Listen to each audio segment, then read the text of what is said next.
Hello, my name is Brant Hunt. The show tonight, channel that is Discerning What is True. The day is the 30th day of January 2023, and I want to share some information from you from Eustace Mullins. Eustace, that is Eustace, I think that's correct, means justice. Interesting. Well, he was all about justice, that is Eustace Mullins. The title of the talk of his book is The Secret History of the Atomic Bomb, Why Hiroshima Was Destroyed. So we're going to read this particular book. It's pretty short. It's the untold story. So let's look into this particular book. And this book was probably published in the 1980s, so maybe a little later. So here we go. The world was stunned to learn that India has now tested nuclear weapons. For many years, all nations have been concerned about the proliferation of atomic explosions. Even in their distress, no one seems to be interested in the historic or psychological record of why these weapons were developed and what special breed of mankind devoted themselves to this diabolical goal. Despite the lack of public interest, the record is clear and easily available to anyone who is interested. My interest in this subject, dormant for many years, was suddenly rekindled during my annual lecture tour in Japan.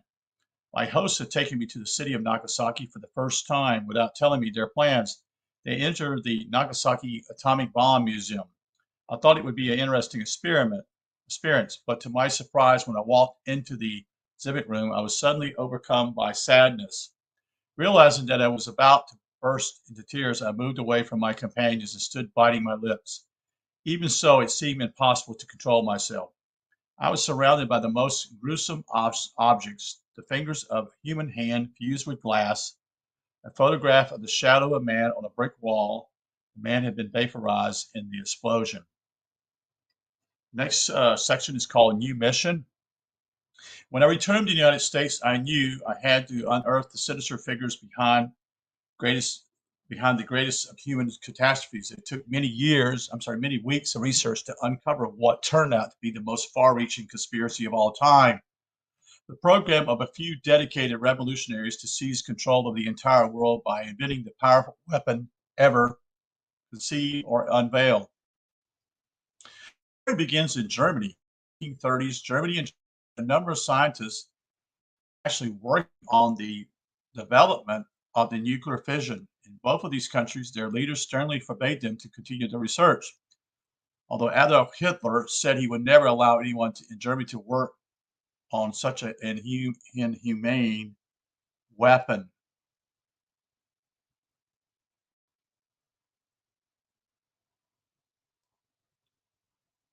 Changing something here so I can see it a little bit better.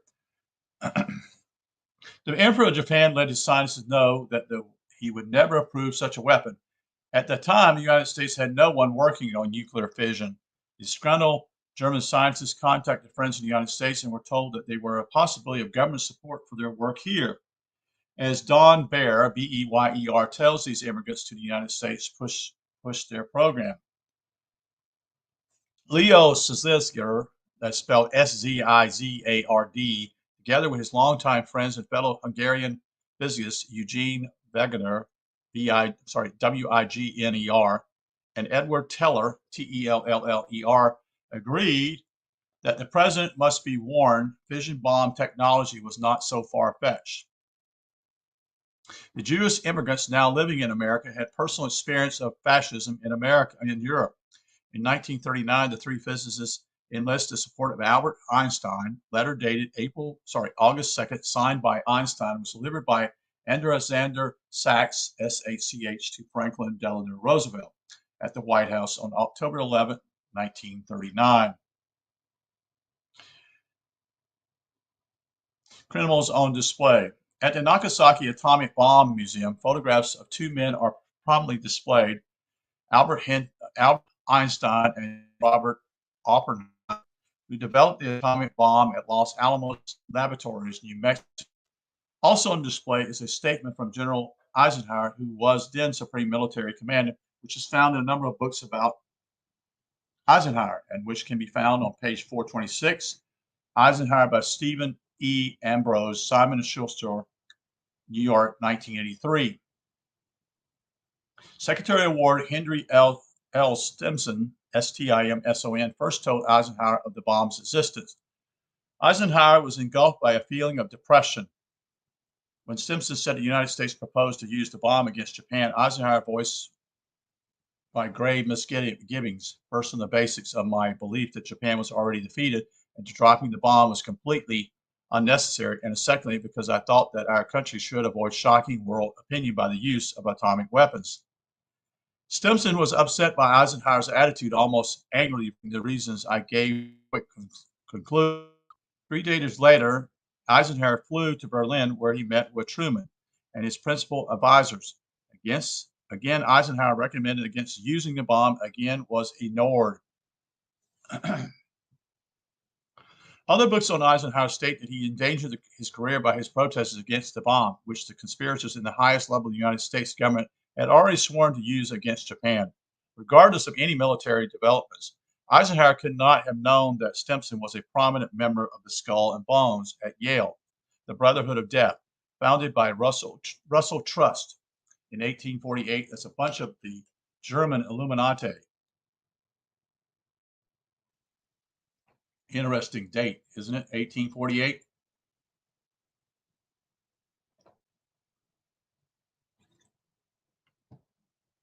The year that the communists failed in trying to overthrow many of Europe's governments, or that they had played prominent roles in organizing wars and revolutions since that time, nor could he have known that President Truman had only had one job in his career as a Masonic organizer for the state of Missouri, and that the lodges he built up lately sent him to the United States Senate and then to the presidency. Atomic terrorism. The man who set all this in motion was Albert Einstein, who left Europe and came to the United States in October 1933. His wife said that he regarded human beings with detestation.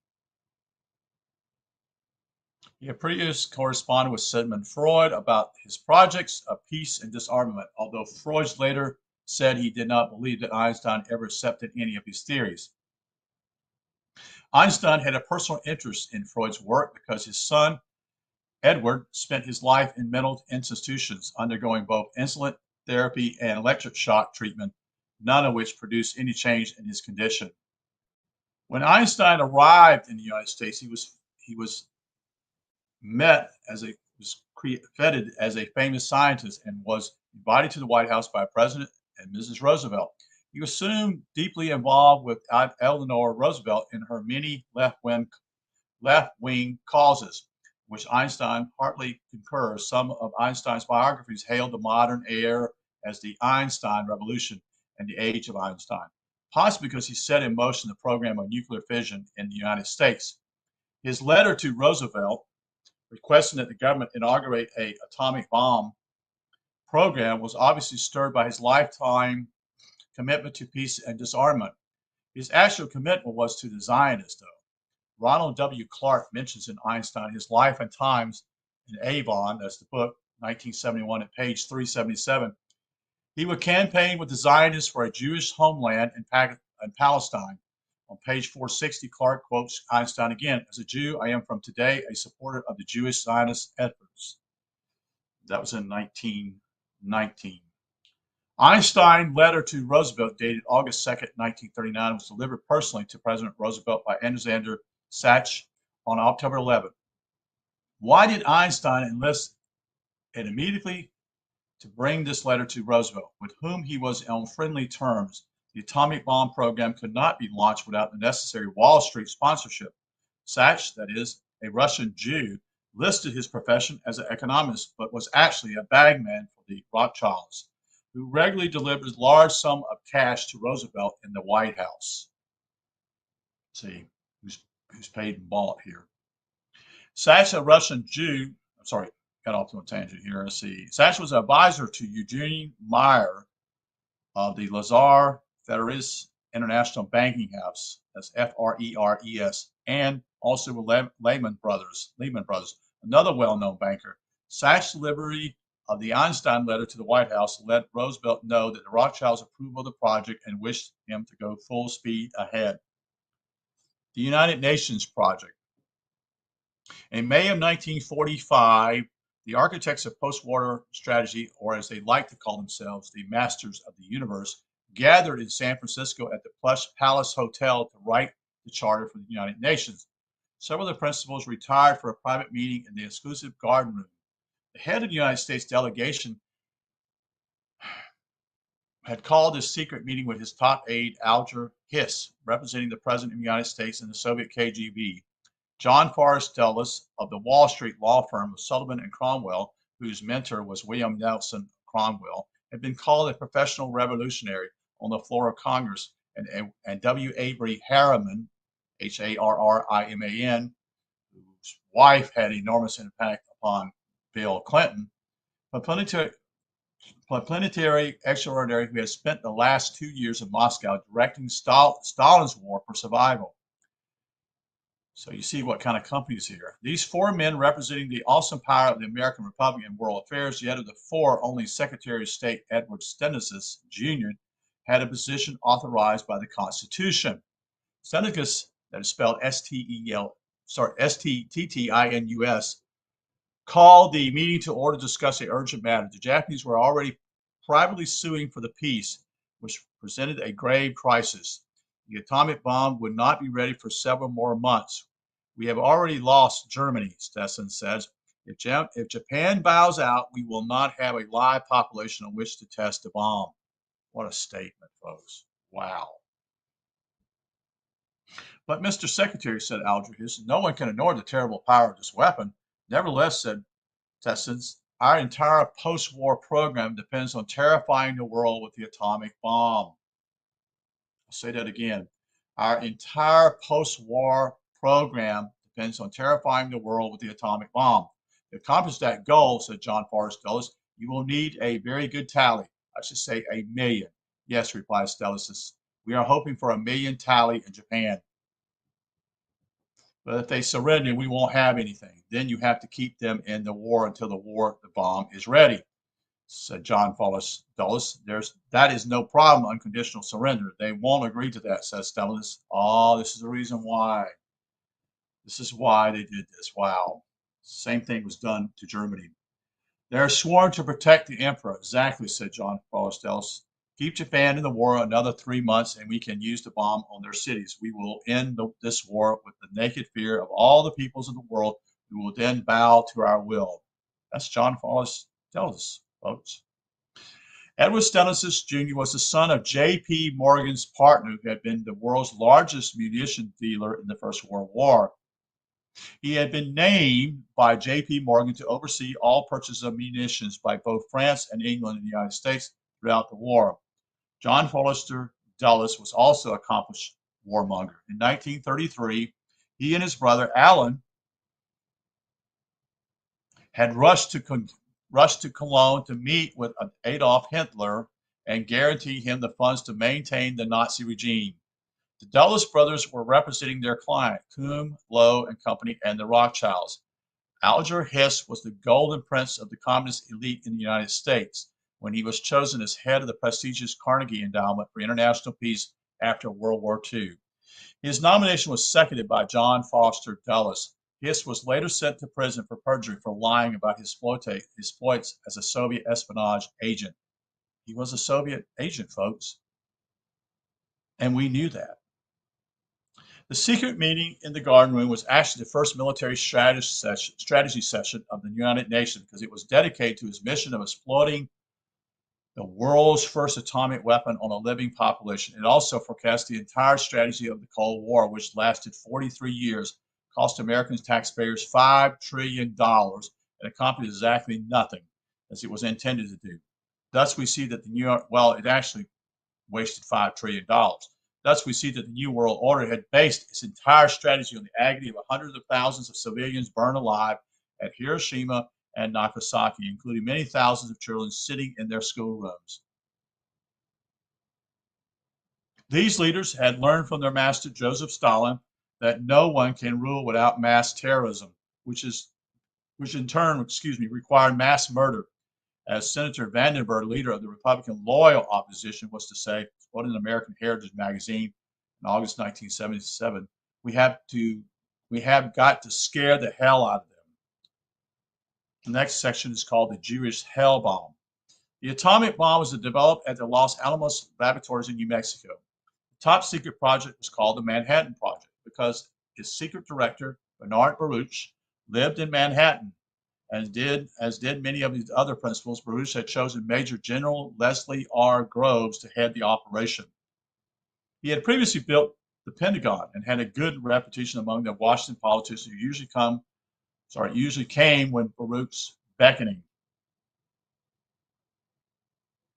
The scientific director at Los Alamos was J. Robert Oppenheimer, son of a prosperous family of clothing merchants.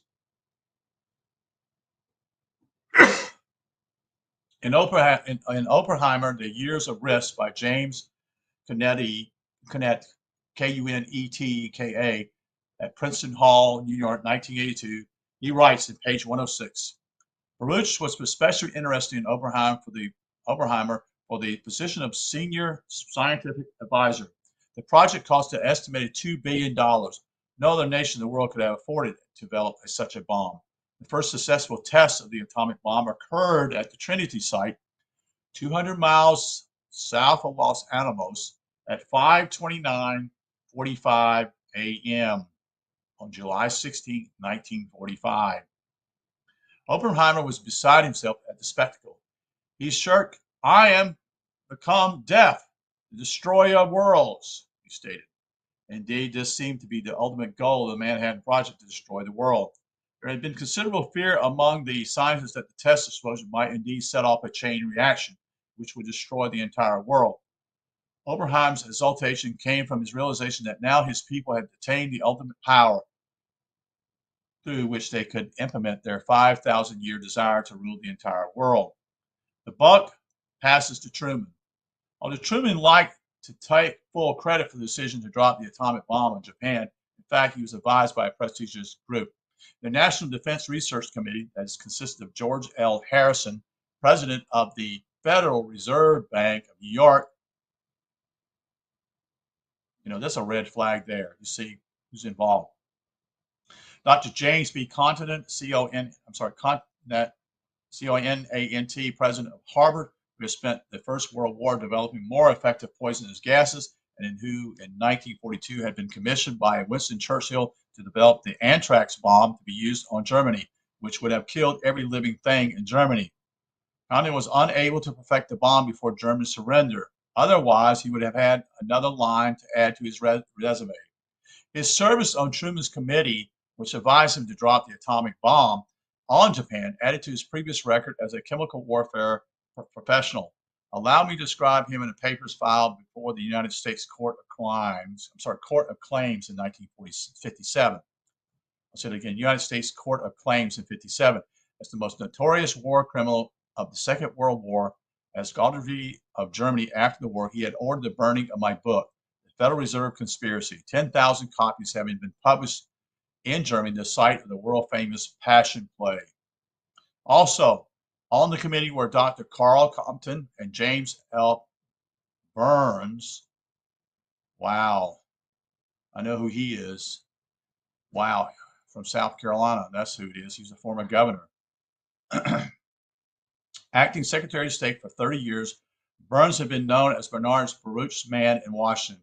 With his Wall Street profits, Baruch had built the most lavish estate in South Carolina, which he named Hobcob Barony, H-O-B-C-A-W Barony, B-A-R-O-N-Y, as the wealthiest man in South Carolina.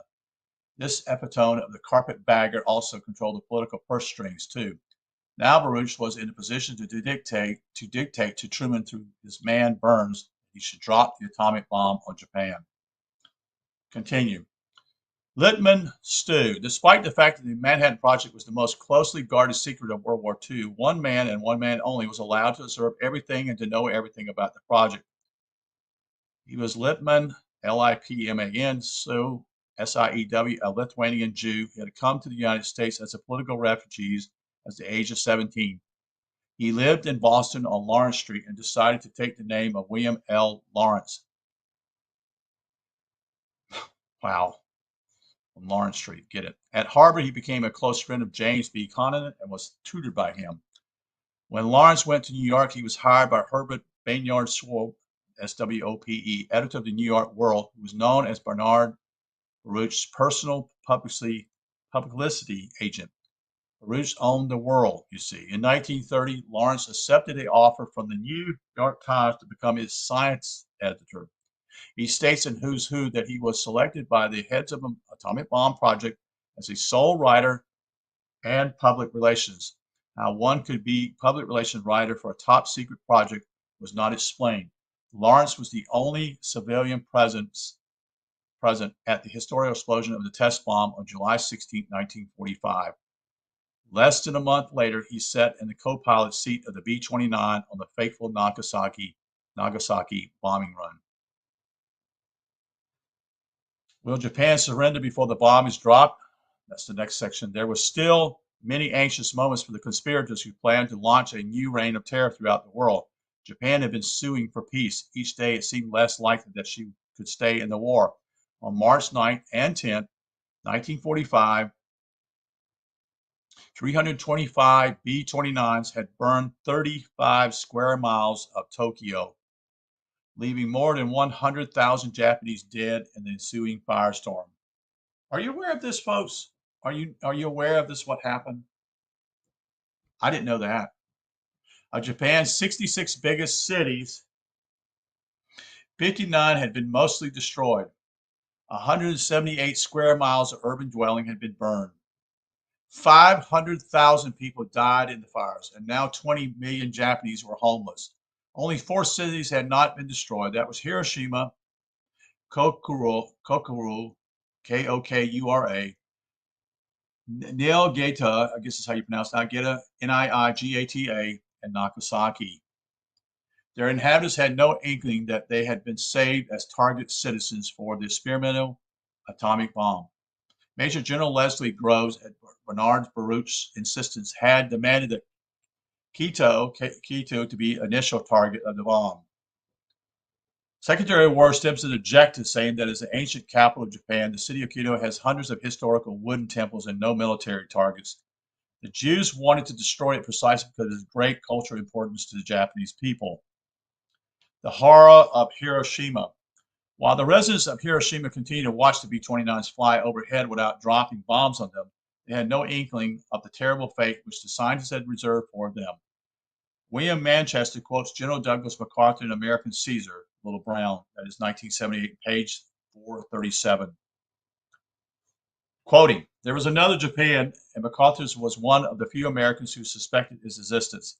He kept urging the Pentagon and State Department to be alert for conciliatory gestures. The general predicted that the break would come from Tokyo, not the Japanese army. The general was right. A dovish coalition was forming in the Japanese capital, and it was headed by Hirohito himself, who had concluded in the spring of 45 that a negotiated peace was the only way to end his nation's agony. Beginning in early May, a 6-man council of Japanese diplomats explored ways to accommodate the Allies. The delegates informed top military officials that our resistance is finished. On page 359, quotes from Brigadier General Carter W. Clark, in charge of preparing the Magic Summary in 1945, who stated in a 1959 historical interview, we brought them down to abject surrender through the accelerating sinking of their merchant marine and Hungary alone. And when we didn't need to do it, and we knew we didn't need to do it, we used them as an experiment for the 2 atomic bombs. Although President Truman referred to himself as the sole authority in decision to drop the bomb, in fact, it was totally influenced by Bernard Baruch's man in Washington, James F. Burns. Burns spoke with the authority of personal representative, that is, the President of the United States, in all bomb-related matters in the interim committee deliberations. David McCullum, in his laudatory biography of Truman, which was described as a Valentine, admitted that Truman didn't know his own Secretary of State, Stetson. He had no background in foreign policy, no expert advisors of his own. The tragedy of Hiroshima and Nagasaki was that a weak, inexperienced president, completely under the influence of Burns and Baruch. Sounds like somebody else, folks. Colonel Mandel House when the administration under Woodrow Wilson allowed himself to be manipulated into perpetrating a terrible massacre. In the introduction to Hiroshima's Shadows, we find that Truman was moving in quite the opposite direction, largely under the influence of Burns. The atom bomb for Burns was an instrument of atomic diplomacy, that is, mass murder. On August 6, 1945, a uranium bomb 3-235, 20 kilotons yield, was exploded 1,850 feet in the air above Hiroshima for maximum explosive effects. It devastated 4 square miles and killed 140,000 of the 250,000 inhabitants. In Hiroshima's Shadows, we find a statement by a doctor who treated some of the victims, page 415. Dr. Shuntaro Hilda, it was strange to us that Hiroshima had never been bombed, despite the fact that the B-29 bombers flew over the city every day. Only after the war did I come to know that Hiroshima, according to American archives, had been kept untouched in order to preserve it as a target for the use of nuclear weapons. Perhaps if the American administration and its military authorities had paid sufficient regard to the terrible nature of its fiery demon, which mankind has discovered and yet knew so little about its consequences, American authorities might never have used such a weapon against 750,000 Japanese who ultimately became its victims. Dr. Hilda said that while treating the terrible mangled and burned victims, my eyes were ready to overflow with tears. I spoke to myself bit my lip so that I would not cry. If I had cried, I would have lost my courage to keep standing and working, treating dying victims of Hiroshima. Page 433 of Hiroshima's Shadows. A particular gentleman named Kedoshitsabolio Oyel, I can't pronounce his name, sorry. It's Kensaburoe, declares, from the instant the atomic bomb exploded, it became the symbol of all human evil. It was savagely primitive demon as most modern curse. My nightmare stems from a suspicion that a certain trust in human strength of humanism flashed across the minds of American intellectuals who decided upon the project that had concluded with the dropping of the bomb on Hiroshima. In the introduction of Hiroshima's Shadows, we find that one of the myths of Hiroshima is that the inhabitants were warned by leaflets that an atomic bomb would be dropped. The leaflets Leonard Naylor and William P. Jones recall seeing in Hiroshima Museum in 1960 and 1970 were dropped after the bombing. Do you hear that? After the bombing. This happened because the President's Interim Committee on the Atomic Bomb decided on May 31st that we could not give the Japanese any warning. Furthermore, the decision to drop the atomic leaflets on Japanese cities was not made until August 7th, the day after the Hiroshima bombing. They were not dropped until August 10th, after the Nagasaki had been bombed. We can say that the residents of Hiroshima received no advance warning about the use of the atomic bomb. On June 1st, 1945, a formal and official decision was taken during a meeting of the so-called Interim Committee not to warn the population of the specific target cities. James Byrne and Oppenheimer insisted that the bombs must be used without prior warning. Now, remember how the war started, folks. You see, we baited them in. We also cut off many things. It's amazing that they're supposedly our ally now. So I wonder about that. Closely linked to the question of whether a warning of an atomic bomb attack was given to the civilian population of the target cities is the third article of Fifth that underpins the American legacy and legend of Hiroshima, the belief that Hiroshima and Nagasaki were military targets.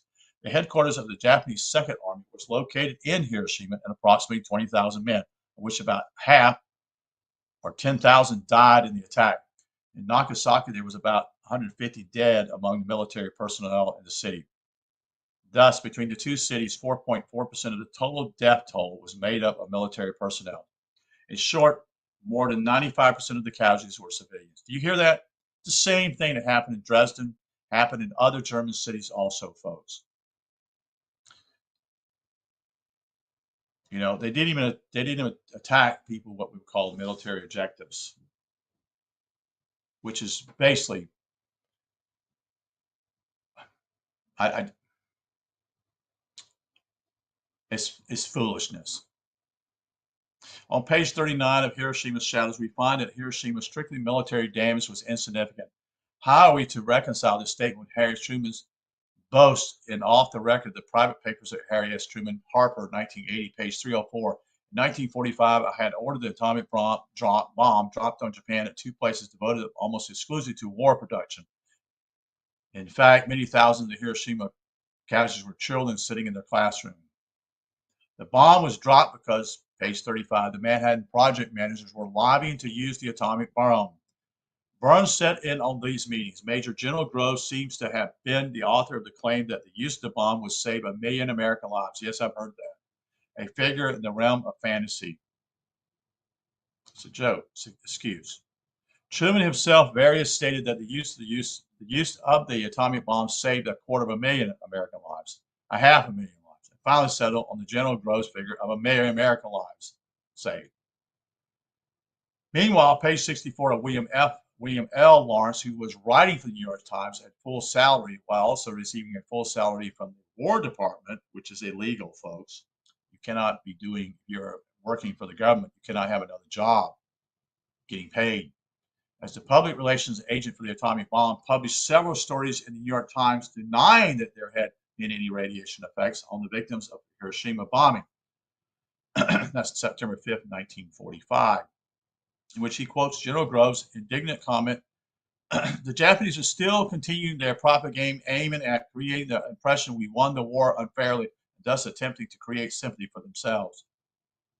The legation of Switzerland, that is in August 11, 1945, forwarded from Tokyo the following memorandum to the State Department, which sat on it for 25 years before finally releasing it. The legation of Switzerland had received a communication from the Japanese government on August 6, 1945.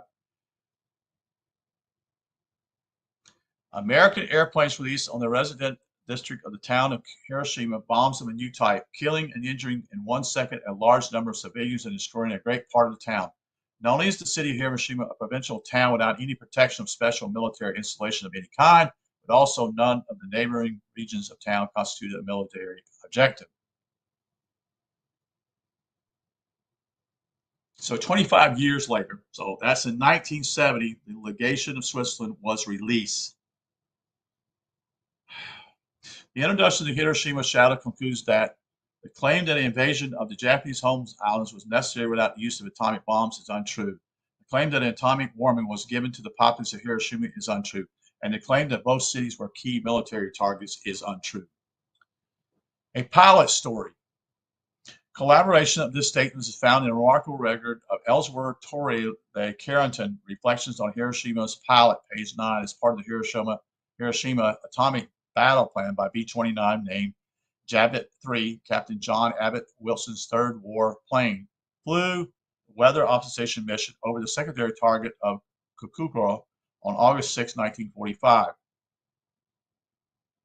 After the first bomb was dropped, the atom bomb command was very fearful that Japan might surrender before we could drop the second bomb. Wow. So our people worked around the clock, 24 hours a day, to avoid such a misfortune. This is, of course, a satire on Carrington's part. In city after city all over the face of Japan, except for our cities, spared because reserved for atomic holocaust, they ignited the most terrible firestorms in history with very light losses of B-29s, that is. Sometimes the heat from these firestorms is so intense that later waves of B-29s were caught by updrafts strong enough to loft them upwards from 4,000 or 5,000 feet all the way up to 8,000 to 10,000 feet. The major told us that the firebombing of Japan had proven successfully far beyond anything they had imagined possible, and that the 20th Air Force was running out of cities to burn. Already there were no longer, as of the first week in June 1945, any target cities left that were worth the attention of more than 50 B-29s, and on a big day, we could send up as many as 450 planes. The totality of the devastation in Japan was extraordinary, and this was matched by the near totality of Japan's defenselessness. The Truman government censored and controlled all the war information that was allowed to reach the public. And of course, Truman had a vested interest in obscuring the truth so as to subsequently prolong the war and be politely able to use the atom bomb. Regarding the second element of the Roosevelt-Truman atomic Cold War strategy of deceiving the public into believing that Japan was still militarily viable in the spring of summer of 1945, the centerpiece was the terrible expense and criminal unnecessary campaign against Okinawa. I think I misquoted that. Carrington quotes Admiral William D. Leahy, that is Leahy. I was there. A large part of the Japanese Navy was already on the bottom of the sea. The combined Navy service and Air Force action, even by this time, had forced Japan into a position that made her early surrender inevitable. None of us then knew the potentialities of the atomic bomb. But it was my opinion that I urged it strongly on the Joint Chiefs that no major land invasion of the Japanese mainland was necessary to win the war. The Joint Chiefs JCS did order the preparation of plans for an invasion, but the invasion itself was never authorized. They talked about it, but they didn't do anything about it. It was never approved of. But they had plans. Continue. Thus, Truman, urged on by General Groves, claims that 1 million American lives were saved by the use of an atomic bomb when no invasion had ever been authorized and was not in the cards. Carrington continues, page 16. The monstrous truth is that the timing of the Okinawa campaign was exclusively related to the early August timelines of the atomic bomb. I accuse President Franklin Roosevelt and Harry Truman of deliberately committing war crimes against the American people for the sole purpose of helping set the stage for the criminal unnecessary use of atomic weapons on Japan. Carrington further quotes Admiral Leahy from I Was There, and it is my opinion that the use of this barbarous weapon at Hiroshima and Nagasaki was of no material assistance in our war against Japan. The Japanese were already defeated and ready to surrender because of the effective sea blockade and the successful bombing with conventional weapons.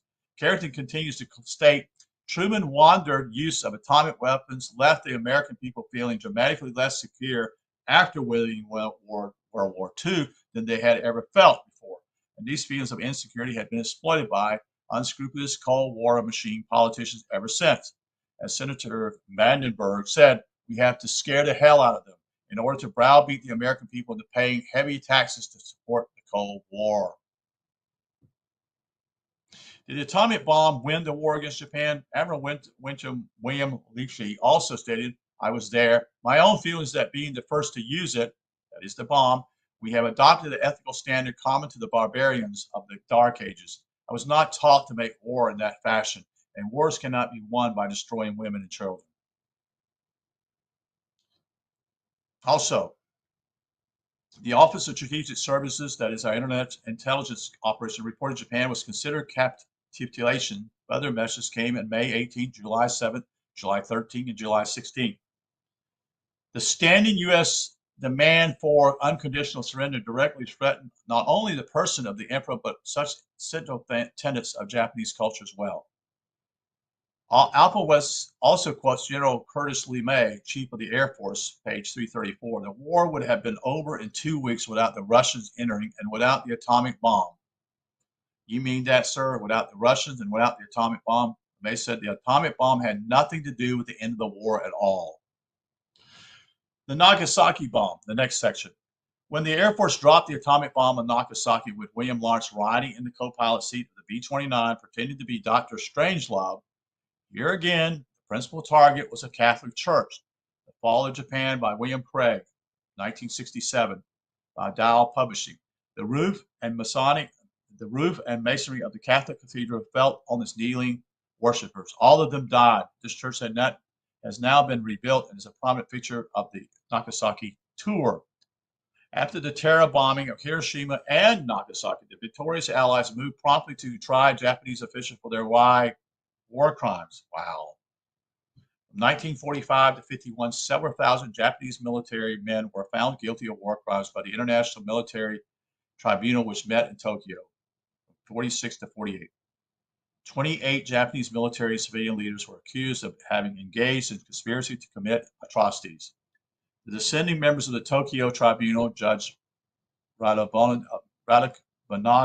of India, dismissed the charge that Japanese leaders had conspired to commit atrocities, stating that a stronger case might be made against the victors because the decision to use the atomic bomb resulted in indiscriminate murder.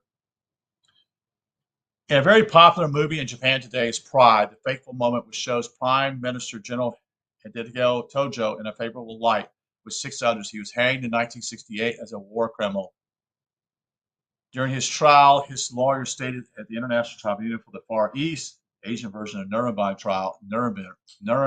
trials, that Tojo's war crimes could not begin to approach the dropping of the atomic bombs on Hiroshima or Nagasaki. The prosecutors immediately objected and censored their statements. That was the last time there was any official recognition of atomic bomb massacre in Japan. Japanese officials have been effectively prevented from taking any stand on this matter because the American military occupation, which actually officially ended in 1952 with a treaty with Japan, was quietly continued.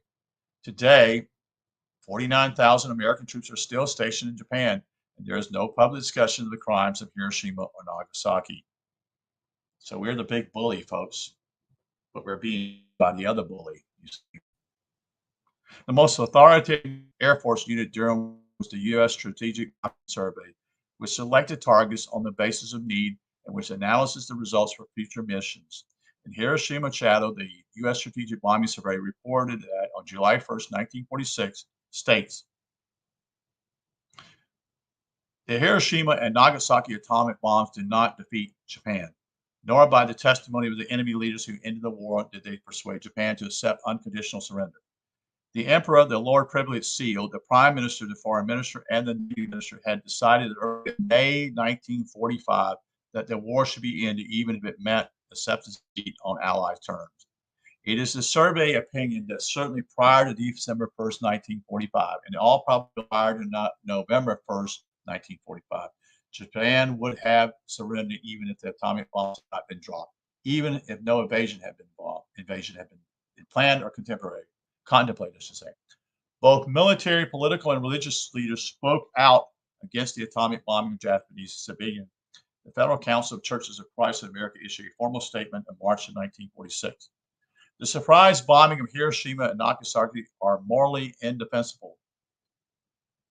Both bombings must be judged to have been unnecessary for winning the war, as the power that first used the atomic bomb under these circumstances will have sinned grievously against the laws of God and against the people of Japan. Missions on relations to the church of the war in the light of the Christian faith. That's a quote. Next quote is from James M. Gillis, the editor of Catholic World. I would call it a crime were it not that the word crime implies sin, and sin requires a consciousness of guilt. The action taken by the United States government was in defiance of every sentiment and every conviction upon which our civilization is based. One of the most ferocious critics of the atomic bombing was David Lawrence, founder and editor of U.S. News and World Reports. He signed a number of stinging editorials, the first on August 17, 1945. Military necessity will be our constant cry and answer to criticism, but it will never erase from our minds the simple truth that we, of all the civilized nations, through hesitating to use poison gas, did not hesitate to employ the most destructive weapon of all time indiscriminately against men, women, and children. On October the 5th, Lawrence continued his attack. The United States should be the first to condemn the atomic bomb and apologize for it used against Japan. Spokesman for the Army Air Force said it wasn't necessary and that the war had been won already. Competent testimony exists to prove that Japan was seeking to surrender many weeks before the atomic bomb came. On November 23rd, Lawrence wrote, "The truth is we are guilty. Our conscience as a nation must trouble us. We must confess our sin. We have used a horrible weapon to kill and cremate more than 100,000 men, women, and children in a sort of super legal gas chamber. And all this in a war already won, of which spokesman for our Air Force tells us we could have really readily won without the atomic bomb. We all therefore apologize in unequivocal terms as once to the whole world for our misuse of the atomic bomb." David Lawrence was a avowed conservative, a successful businessman who knew 11 presidents of the United States intimately and was awarded the Medal of Freedom by President Richard M. Nixon on April 22nd, 1970. Another Eisenhower speaks. Although Eisenhower never changed his opinion of the use of atomic bomb during his presidency, he repeatedly voiced his opinion as quoted by Steve Neal, the Eisenhower's Doubleday, 1978, page 225. Ike would never lose his skepticism of the weapon and later referred to it as a hellish contrivance, tribulation. His brother Milton Eisenhower, a prominent educator, was even more vocal on this subject. Our employment of the new force of Hiroshima and Nagasaki was a supreme provocation to other nations, especially the Soviet Union. Moreover, its use violates the normal standards of warfare by wiping out the entire population, mostly civilians, in the target cities. Certainly, what happened at Hiroshima and Nagasaki will forever be on the conscience of the American people.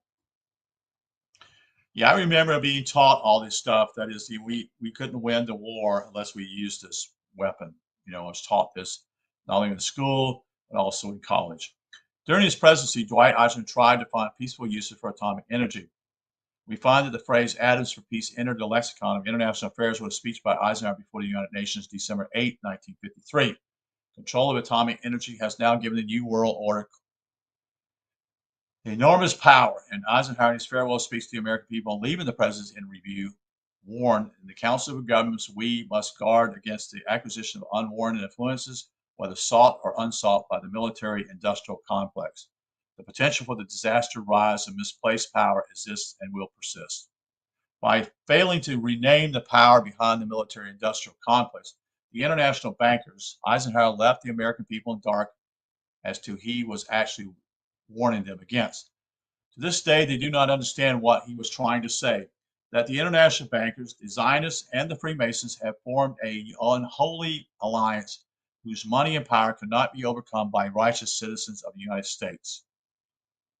MacArthur's writings, General Douglas MacArthur. In 1957, he lashed out at large Pentagon budgets. Our government has kept us in a perpetual state of fear, kept us in a continuous stampede of patriotic fervor, with the cry of a grave national emergency. Always there has been some terrible evil to gobble us up if we did not blindly rally behind it by furnishing the exorbitant funds demanded. Yet in retrospect, these disasters seem never to have happened, seem never to have been quite real, were they? This was the restatement of Senator Vandenberg's famous comment, "We have to scare the hell out of them." Again. The scientists who had built the atomic bomb were gleeful when they received the news of the success at Hiroshima and Nagasaki. In the books by Robert Oppenheimer and Dark Prince by Jack Rummel, Rummel, 1992, we find at page 96, back in the United States, the news of the bombing of Hiroshima was greeted with a mixture of relief, pride, joy, shock, and sadness. Otto Fritz remembers the shout of joy. Hiroshima has been destroyed. Many of my friends were rushing to the telephone to book tables at the Lafayette Hotel in San Francisco in order to celebrate. Wow. Oppenheimer walked around like a prize fighter, clasping his hands together above his head as he came to the podium. Oppenheimer had been a lifelong communist. He was heavily influenced by Soviet communism and New Civilization by Sidney and Beatrice Webb, the founders of Fabian Socialism in England. He became director of research at the newly formed U.S. Atomic Energy Commission with his mentor, Bernard Baruch. Serving as chairman, Oppenheimer continued his many Communist Party associates. His wife was Kitty Peuning, widow of Joe Dallatt, a American communist who had been killed defeating communism with the notorious Lincoln Brigade in Spain. Because Oppenheimer was under party's discipline, the party then ordered him to marry Kitty Peuning and make a home for her. Baruch resigned from the Atomic Energy Commission to attend to the business interests he had, was replaced by Louis Lichtenstein Strauss, or a cum laude company. Strauss was appraised of Oppenheimer's many communist associates, but he decided to overlook them until he found that Oppenheimer was sabotaging progress on developing a new and much more destructive hydrogen bomb. It seemed apparent that Oppenheimer was just laying the hydrogen bomb until the Soviet Union could get its own version online. Furious at the betrayal, he asked Oppenheimer to resign as director of the commission. Oppenheimer refused. Strauss then ordered that he be tried. The hearing was held from April 6, 1994. After results, the Atomic Energy Commission to strip Oppenheimer of his security clearance. ruling that he possessed substantial defects of character and imprudent dangers associated with known suburbanites.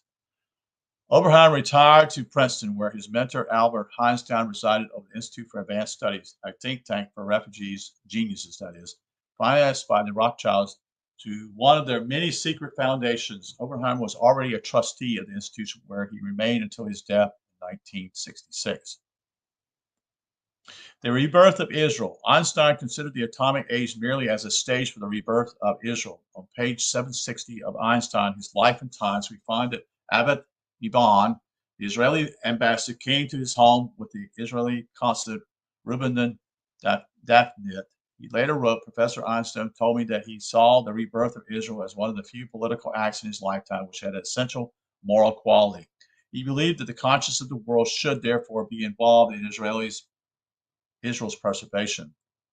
On March 1st, 1946, Army Air Force contractor number MX-791 was signed, creating the RAND Corporation as the official think tank. Defined Project RAND as a continual program of scientific study and research on the broad subject of air warfare, with the object recommended to the Air Force preferred methods of techniques and instrumentalities for its purpose. On May 14, 1948, RAND Corporation funding was taken over by H. Rowan Gaither, that's Gaither,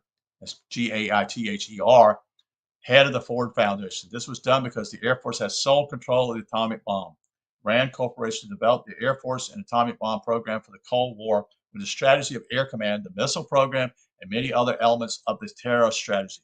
It became a billion-dollar game for these scientists. With John von Neumann, Neumann, their leading scientist, became world famous as the inventor of game theory, in which the United States and Soviet engaged in a worldwide game to see which would be the first to attack the other with nuclear missiles.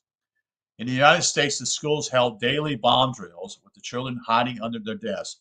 No one told them that thousands of school children in Hiroshima had been incinerated in their classrooms the same way. The desks offered no protection, of course, against nuclear weapons. The moral effect on the children was devastating.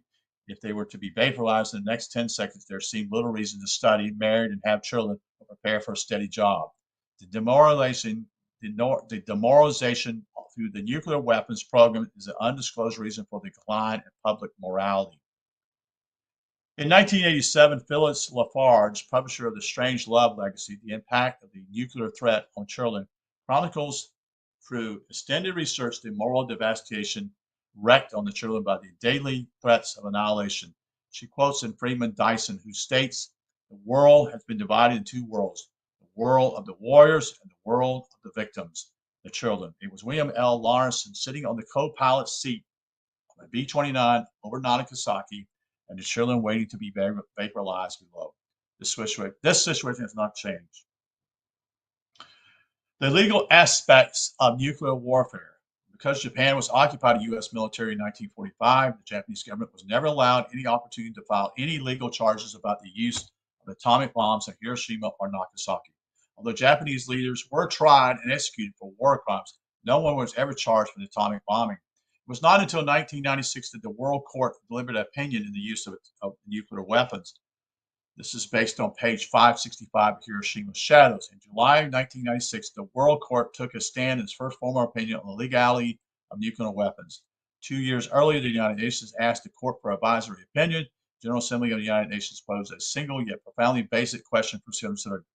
Is the threat of use of nuclear weapons under any circumstance permitted under international law? For the first time, the world's preeminent judicial authority had considered the question of criminality vis-a-vis the use of nuclear weapons, and in doing so, it has come to the conclusion that the use of nuclear weapons is unlawful.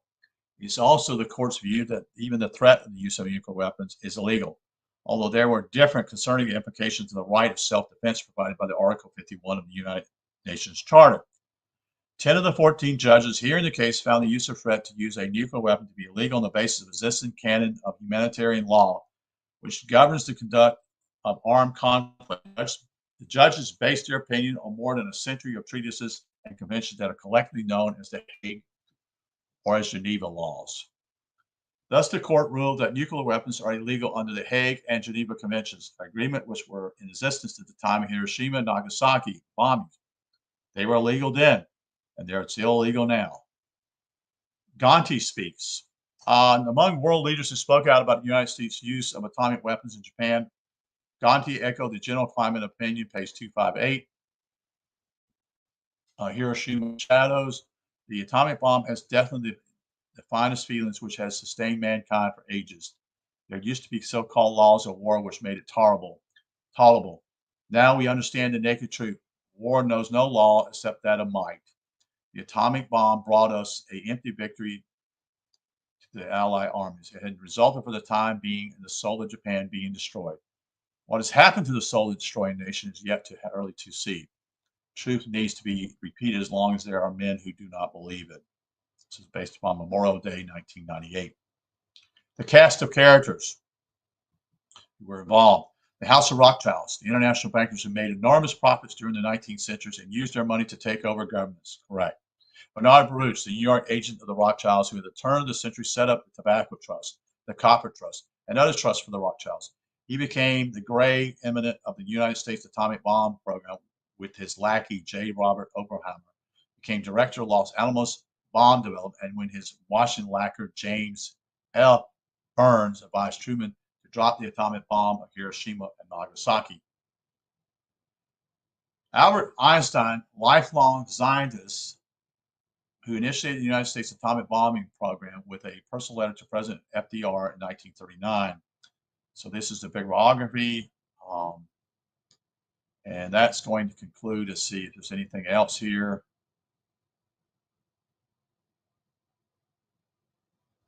This is mainly the notes. So that's going to be pretty much it.